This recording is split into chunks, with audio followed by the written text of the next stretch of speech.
Good morning, guys. I'm Mike, and this is the Everyman channel, and I'm back here on the river. There's a little breeze blowing up on the river this morning. We've had such concentrated hot weather with no breeze that this is a pleasant surprise. I hope it doesn't interfere with the sound on the recording. So I'm here for number 2 of a series about my journey into deep brain stimulation surgery. So when we left off, I explained some of the alternatives about using pharmaceuticals to see if that would help you with your severe tremor, and I'm stating that as severe tremor. In my opinion, if you have a mild tremor, you just figure out a way to deal with it. A severe tremor,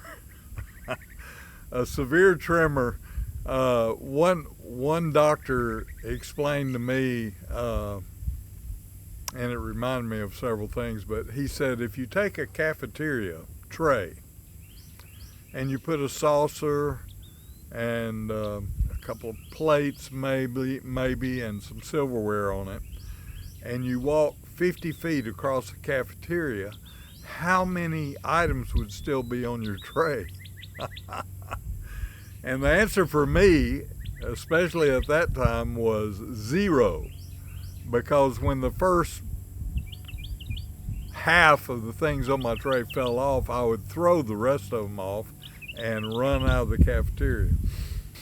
So with a severe tremor as I had developed after my traumatic brain injury, I tried the medications like propranolol and all of the Parkinson drugs, and I went through everything, and none of them worked as I described in the last video. In fact, some of them made it worse. And so for the group of people that I was talking to that also had severe tremor, the one thing that everybody seemed to agree on that really helped was alcohol. So that wasn't a bad thing. That was kind of easy. But the nature of alcohol, somehow it medicates that center in the brain to the point that most of your tremor can go away. So if you're of the proclivity, before you go out for a dinner with your wife or your husband or your boyfriend or girlfriend, and you're going to have a wonderful meal and probably cocktails, what you do is before you start, you have 3 or 4 cocktails before you leave the house. That way you can use your hands once you get to the restaurant to have maybe a nice glass of wine without spilling it all over yourself, or to be able to cut up your own food. These things, I make light of them, and I made light of them at the time, but for some people, and at times for me, it wasn't a funny thing. You lose a little bit of your dignity. Some people lose a lot of their dignity. They feel like people are watching them, in which most cases they are watching them. When you see somebody shaking so badly they obviously can't manage things at their table, or in my case, giving a speech or singing a solo with music, when you can't even hold the music, it's pretty embarrassing, and it takes a lot of mental willpower to kind of put that at the side. Hey, Blitzen, it's my puppy here. It's my moral support. So I understand completely, for a lot of people, this can be socially and psychologically debilitating. And a lot of people that seek out this DBS surgery that we're going to talk about, that's the driving force for them, is the embarrassment factor. It's pretty bad when you have to ask your spouse or your mom or your dad to come in and help you dress, things like that.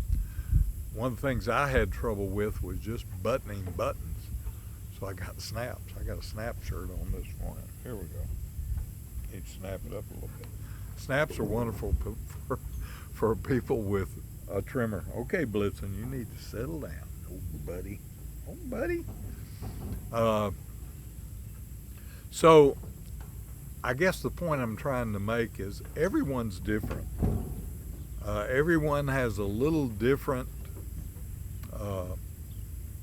approach to what's going on in their life, a little different embarrassment factor, but they also have a different physical situation. All of these tremors are not caused by exactly the same thing. If you have Parkinson's disease, it's a different venue that establishes the tremor, and sometimes the tremor is not just the hands, but it's the head, it's the entire body at times, it's the legs at times. Kind of a different deal than essential tremor like I had. And the people with dystonia that seek out deep brain stimulation surgery, they have an even different take on it.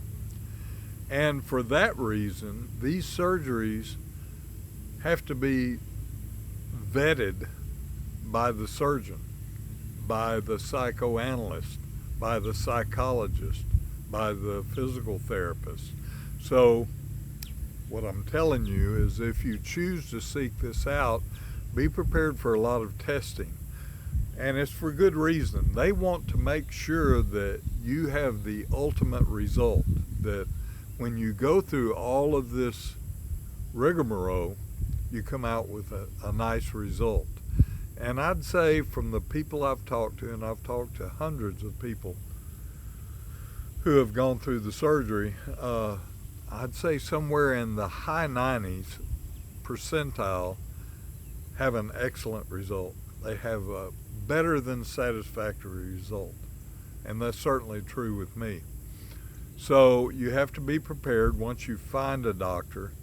And by the way, when you're seeking out a doctor, do your research. Get on the internet.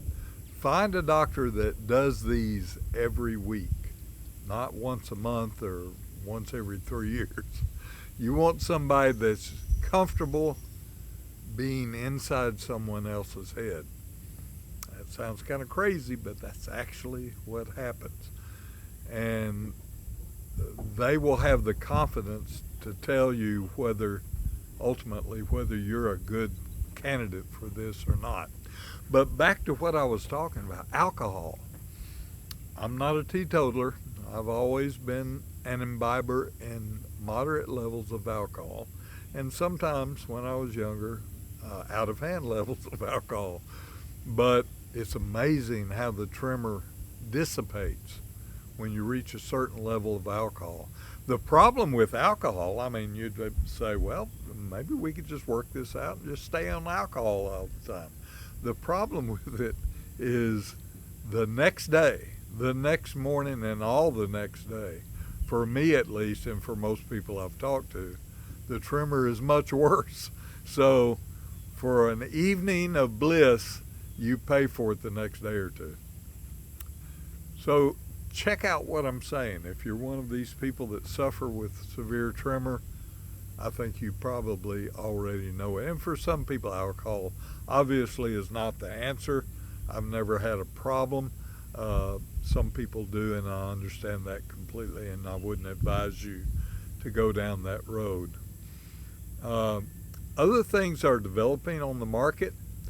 I won't mention them right now because to me they're unproven, and anytime you're messing with the brain or any other vital part of the body, you need a lot of research and proof that you're going to be safe with the procedure. With the DBS procedure, I'll say it over and over again, they've had more than 25 years of experimentation and trial, and for the most part it's been very successful. So for me, I think that's a safe venue to at least do your research in. So maybe this will kickstart you to start doing your research and find that perfect surgeon or team of surgeons to help you down the road. I think in the next video, we'll cover some of the physical things that happen to you during the surgery. And like I said in the beginning, I'm just giving you my personal journey. It won't be the same for everyone.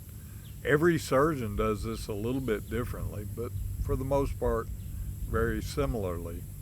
But I'll give you my take on it with a medical professional's insight to some of the things. So, another beautiful cloudy day, thank the Lord, here on the Arkansas River. And my dog and I are getting ready to go do some weed eating. So hope you guys have a great morning. Look forward to your comments. Please remember to subscribe and like this stuff and share it. Share it with friends and family where this may make an impact. I hope it does. Love you guys. We'll talk to you later.